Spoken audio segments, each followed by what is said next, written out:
Hello everyone, I am Astha. Welcome करती हूँ आप सभी का अपने YouTube channel government job genuine notification.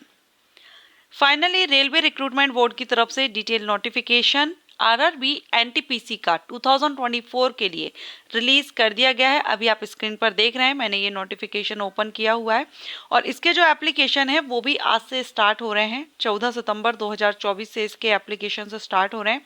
तो सारी जानकारी मैं आपको इस वीडियो में दूंगी। आरआरबी एनटीपीसी के ये जो नोटिस है इसके थ्रू आप कौन कौन सी पोस्ट हैं जिनके लिए अप्लाई कर सकते हैं, इंपॉर्टेंट डेट्स वगैरह सारा सब कुछ। तो अभी आप देख रहे हैं इंपॉर्टेंट डेट। सबसे पहले इंपॉर्टेंट डेट को ही हम क्लियर कर लेते हैं। इसके जो रजिस्ट्रेशन है वो आज से स्टार्ट हो गए हैं 14 सितंबर 2024 से, और अप्लाई करने की जो लास्ट डेट रहेगी वो आपकी 13 अक्टूबर है। 13 अक्टूबर तक आप इसमें अप्लाई कर सकते हैं। मींस आपको पूरा 1 महीने का टाइम यहाँ पर अप्लाई करने के लिए दिया जा रहा है। ठीक है, और ये नॉन टेक्निकल पॉपुलर कैटेगरी है। सो यहाँ पर ग्रेजुएट पोस्ट को हम यहाँ देख रहे हैं। ग्रेजुएट पोस्ट के लिए नोटिफिकेशन रिलीज हो चुका है। तो इसमें आपका फी पेमेंट की लास्ट डेट जो आपकी रहेगी वो 14 October to 15। Date for fee payment after closing date. Closing date के बाद में 13 के बाद में अगर आप करते हैं तो 14 और 15 को। मॉडिफिकेशन तो डेट ऑफ जो आपकी करेक्शन विंडो ओपन होगी आपकी 16 अक्टूबर से 25 अक्टूबर तक ओपन रहेगी। ये बहुत ही इंपॉर्टेंट है क्योंकि बहुत से कैंडिडेट हैं जो फॉर्म फिलअप में मिस्टेक कर देते हैं, गलती कर देते हैं, बाद में उनको करेक्शन करना होता है। तो करेक्शन के लिए आप ये डेट याद रखिएगा। अगर आपसे गलती हो जाती है तो आप यहाँ पर करेक्शन कर सकेंगे, सही कर सकेंगे अपनी मिस्टेक को, फॉर्म को 16 अक्टूबर से 25 अक्टूबर तक। लेकिन याद रखिएगा करेक्शन करने का आपको चार्ज पे करना होता है, पैसा देना होता है। तो इसलिए कोशिश कीजिएगा कि फर्स्ट जो फॉर्म आप फिल कर रहे हैं, अप्लाई कर रहे हैं, उसी को आप करेक्ट फिल करें, जिससे आपको बाद में करेक्शन का चांस ही ना हो, आपको जरूरत ना पड़े। यहाँ पर ऑनलाइन एप्लीकेशन इनवाइट किए जा रहे हैं RRBs from eligible Indian nationals and other nationals as brought out of para. तो यहाँ पर इंडियन सिटीजन से एप्लीकेशन इनवाइट किए जा रहे हैं। आप मेल हैं, फीमेल हैं, पीडब्ल्यूडी कैंडिडेट हैं, सभी यहाँ पर अप्लाई कर सकते हैं। पोस्ट कौन कौन सी है, चलिए हम पोस्ट देख लेते हैं कि आरआरबी एनटीपीसी ग्रेजुएट लेवल की जो पोस्ट है इसमें इस बार कौन कौन सी पोस्ट पर वैकेंसी है। तो यहाँ पर आप देख रहे हैं, फर्स्ट है chief commercial cum ticket supervisor, second है station master, goods train manager, junior account assistant cum typist and senior clerk cum typist. ये 5 पोस्ट हैं, 5 पोस्ट हैं जिनके लिए नोटिफिकेशन रिलीज किया गया है। अभी हम टोटल वैकेंसी देख लेते हैं। टोटल वैकेंसी क्या रहेगी पोस्ट वाइज। तो यहाँ पर देखिए, पहले तो आप एज देख लीजिए जो ग्रेजुएट लेवल की, क्योंकि अभी ग्रेजुएट लेवल का नोटिफिकेशन रिलीज हुआ है, 12th लेवल की पोस्ट का नोटिफिकेशन नहीं आया है, वो आपको बाद में आएगा। 21 सितंबर से उसके ऑनलाइन एप्लीकेशन स्टार्ट है, तो उसी टाइम आपको 20 तारीख को डिटेल नोटिफिकेशन मिल जाएगा। अभी ग्रेजुएट लेवल के जो कैंडिडेट है, ग्रेजुएट लेवल की पोस्ट के लिए अप्लाई करना चाहते हैं, उनके लिए एज आपकी 18 से 36 के बीच होना चाहिए। अगर आप रिजर्व कैटेगरीज के कैंडिडेट हैं तो आपको रिलैक्सेशन मिलेगा। इसमें 3 साल का रिलैक्सेशन भी दिया गया है, जो कोविड-19 की वजह से, जैसा मैंने आपको बताया था, रेलवे की तरफ से जितनी भी वैकेंसी है 1 साल के लिए अभी आने वाली है 2024 में, जितनी निकल चुके हैं नोटिफिकेशन और जो अपकमिंग है, उन सभी में आपको 3-3 साल का रिलैक्सेशन सभी कैटेगरी को मिलेगा। आपकी जो एज है वो 1 जनवरी 2025 से काउंट की जाएगी। अगर आप रिजर्व कैंडिडेट हैं तो 18 से 36 साल आपकी एज होनी चाहिए। पोस्ट वाइज देखेंगे तो chief commercial cum ticket supervisor level 6 से सैलरी है 35,400। ये आपकी इन हैंड सैलरी नहीं है। इन हैंड सैलरी आपको यहाँ पर काफ़ी अच्छी मिलेगी क्योंकि इसमें आपके अदर अलाउंसेस बहुत अच्छे मिलते हैं रेलवे में, वो आपके जब इसमें ऐड किए जाएंगे तो सैलरी आपको अच्छी खासी यहाँ पर देखने को मिलेगी। मेडिकल स्टैंडर्ड V2 रहेगा। एज इसमें देखिए 18 से 33 साल है सभी पोस्ट के लिए, लेकिन ये जो 3 साल है ना, ये इसमें ऐड कर दिया गया है। जो कोविड के कारण एक लंबा गैप हो गया, वैकेंसी नहीं आई, उसकी वजह से यहाँ पर 3-3 साल यहाँ पर ऐड किया गया है। इसलिए 18 से 36 साल रिजर्व अनरिजर्व कैंडिडेट के लिए एज रहेगी। यहाँ पर आप देख पा रहे हैं, इन्होंने यहाँ मेंशन किया हुआ है। तो chief commercial cum ticket supervisor की 1736 पोस्ट हैं। स्टेशन मास्टर के लिए 994 पोस्ट हैं। गुड्स ट्रेन मैनेजर के लिए 3144 हैं। जूनियर अकाउंट असिस्टेंट के लिए 1507 और सीनियर क्लर्क कम टाइपिस्ट के लिए 732। सबसे ज्यादा वैकेंसी यहाँ पर गुड्स ट्रेन मैनेजर के लिए आई हुई है। उसके बाद chief commercial cum ticket supervisor के लिए टोटल जो ग्रेजुएट लेवल की पोस्ट आई हैं वो 8113 पोस्ट यहाँ पर अभी आई हुई हैं। अब देखिए, जिन्होंने ग्रेजुएशन कंप्लीट कर लिया है और जो एज क्राइटेरिया को फुलफिल कर रहे हैं 18 से 36 साल अनरिजर्व कैंडिडेट, तो उनके लिए यहाँ पर जो आपका क्वालिफिकेशन है वो 13/10/2024 तक कंप्लीट हो जाना चाहिए। अब क्वेश्चन आता है कि जो अपीयरिंग स्टूडेंट हैं क्या वो इसमें अप्लाई कर सकते हैं? तो यहाँ पर इन्होंने क्लियरली मेंशन किया हुआ है कि क्वालिफिकेशन आपकी 13 अक्टूबर 2024 में से अप्लाई करने की लास्ट डेट तक आपकी ग्रेजुएशन कंप्लीट हो जानी चाहिए। Candidate waiting for final result of prescribed educational qualification should not apply. 13 अक्टूबर के बाद आपका रिजल्ट अगर आ रहा है, आप वेट कर रहे हैं अपने रिजल्ट का, तो फिर आप यहाँ पर एलिजिबल नहीं रहेंगे। जिनका रिजल्ट आ चुका है 13 अक्टूबर 2024 के पहले, वो यहाँ पर अप्लाई करेंगे। अब देखिए, यहाँ पर जब आप फॉर्म अप्लाई करेंगे ना, तो जिस आरआरबी से करना है आप पहले तो वो आरआरबी चूज कर लीजिएगा, आपको किस जोन से अप्लाई करना है। इसके बाद आपकी ईमेल आईडी और मोबाइल नंबर, ये आपका बहुत ज़रूरी है, क्योंकि फर्दर जो इन्फॉर्मेशन होगा, जो कम्युनिकेशन होगा, वो आपका मेल के थ्रू या आपको एसएमएस के थ्रू आपको किया जाएगा। इसलिए वैलिड आपकी email ID and contact number आपको देना होगा। सिलेक्शन प्रोसीजर देखेंगे तो कितने स्टेजेस में आपका सिलेक्शन प्रोसीजर यहाँ पर रहेगा। तो स्टेजेस ऑफ एग्जामिनेशन आपका 2 स्टेजेस कंप्यूटर बेस्ड टेस्ट होगा, ठीक है, CBT 1 एंड CBT 2।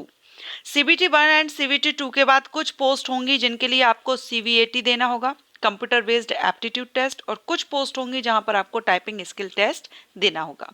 चलिए आप देख लेते हैं। Computer based aptitude test for station master, अगर आप स्टेशन मास्टर पोस्ट के लिए अप्लाई कर रहे हैं तो आपको CBT 1, CBT 2 एंड CBAT, ये 3 आपके स्टेजेस रहेंगे।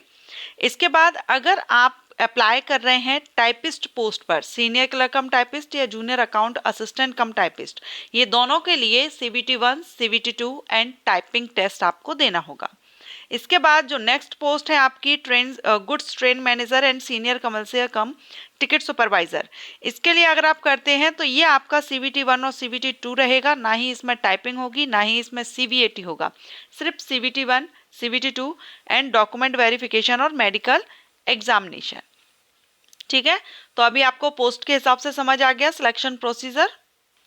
अब जो कैंडिडेट फर्स्ट जो CBT देंगे, RRB wise short listing, RRB wise यहाँ पर शॉर्ट लिस्टिंग की जाएगी अलग अलग आरआरबीज की लेवल पर, ठीक है।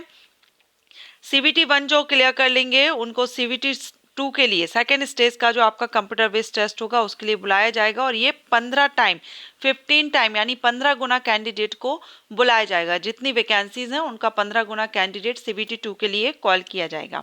इसके बाद जो कैंडिडेट CBT 2 को क्लियर करते हैं, शॉर्ट लिस्टिंग हो जाते हैं कंप्यूटर बेस्ड एप्टीट्यूड टेस्ट के लिए या फिर टाइपिंग टेस्ट के लिए, तो 8 गुना कैंडिडेट को फिर बुलाया जाएगा नेक्स्ट स्टेज मीन्स CBAT और टाइपिंग टेस्ट के लिए। जो आपका रिटर्न एग्जामिनेशन होगा इसमें नेगेटिव मार्किंग रहेगी, 1/3 मार्क माइनस किया जाएगा रॉन्ग आंसर पर, इसलिए आपको आंसर केयरफुली देना होगा। मेडिकल स्टैंडर्ड देखेंगे तो पोस्ट वाइज देखिए, यहाँ पर मेडिकल स्टैंडर्ड दिया गया है A2, A3, B2, C2।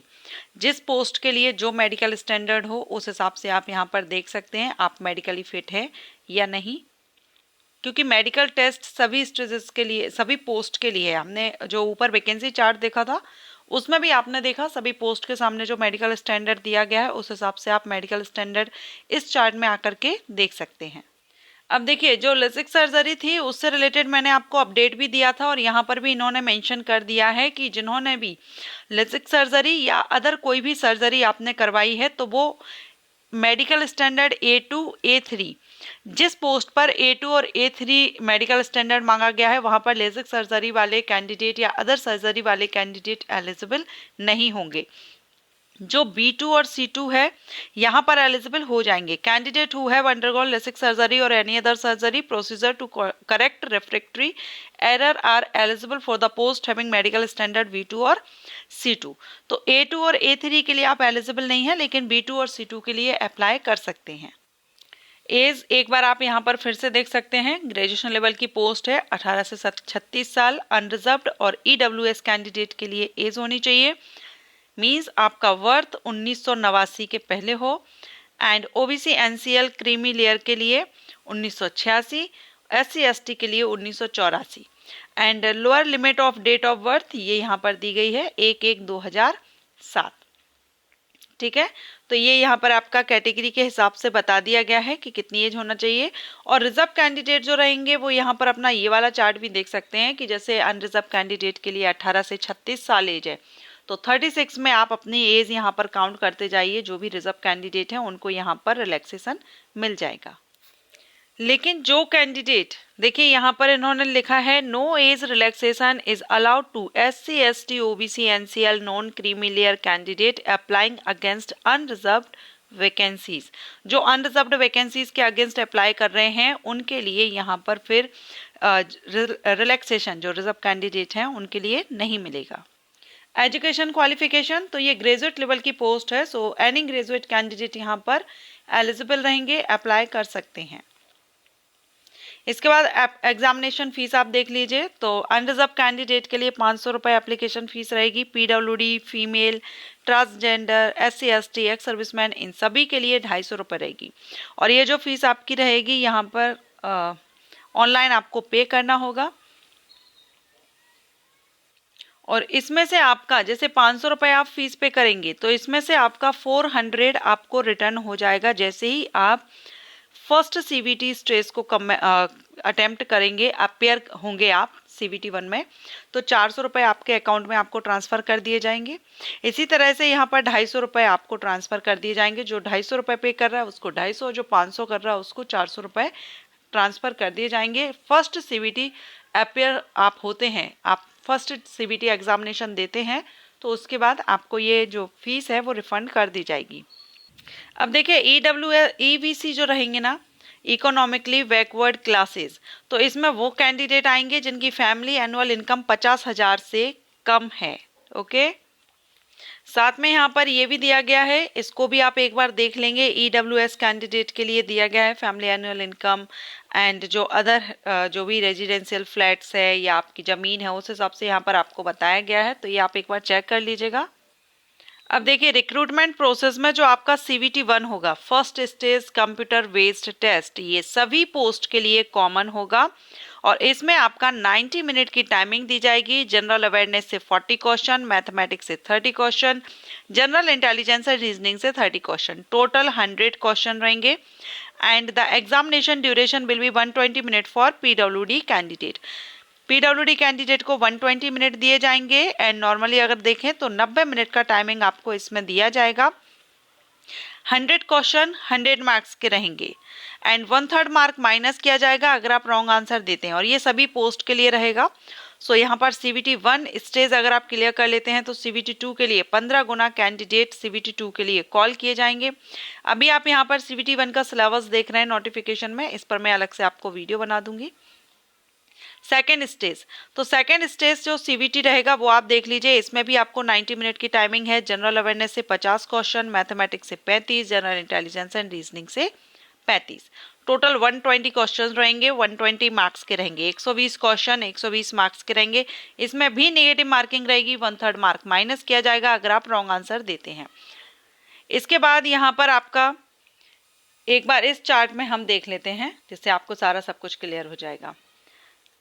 Goods train manager और goods train manager and station master, देखिए goods train manager and chief commercial cum ticket clerk, ये 2 पोस्ट रहेंगी जिसमें आपको सिर्फ रिटन एग्जामिनेशन देना है, बाकी अदर कोई भी ना टाइपिंग देना है ना एप्टीट्यूड टेस्ट देना है। ठीक है, इसके बाद जो टाइपिस्ट की पोस्ट है यहाँ पर आपके ये 2 रिटन एग्जामिनेशन होंगे, उसके साथ ही यहाँ पर आपकी टाइपिंग भी रहेगी।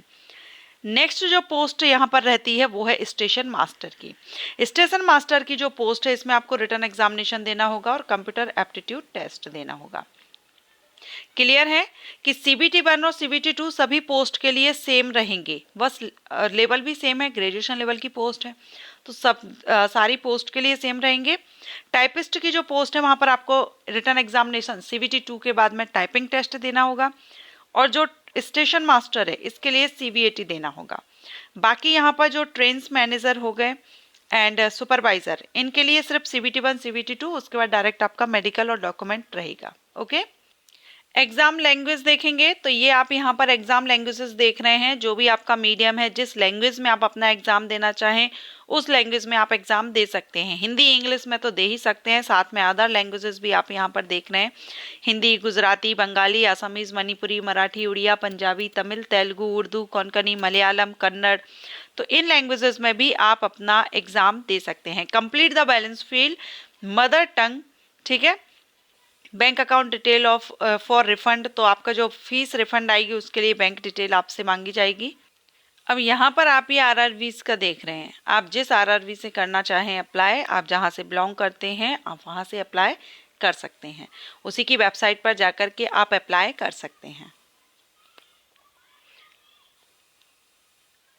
ओके, तो ये सारा सब कुछ जो बेसिक्स थे, पॉइंट थे, मैंने आपके क्लियर कर दिए हैं। बाकी मैं पोस्ट वाइज आपको डिटेल प्रोवाइड करूंगी। और भी कुछ टाइपिंग को लेकर के, जैसे टाइपिंग मैंने आपको बताया कि किस पोस्ट पर टाइपिंग है, लेकिन टाइपिंग डिटेल हम इस वीडियो में कवर नहीं कर पाए, वीडियो काफ़ी लेंथी हो गया, इसलिए मैं अलग से वीडियो अपलोड करूंगी।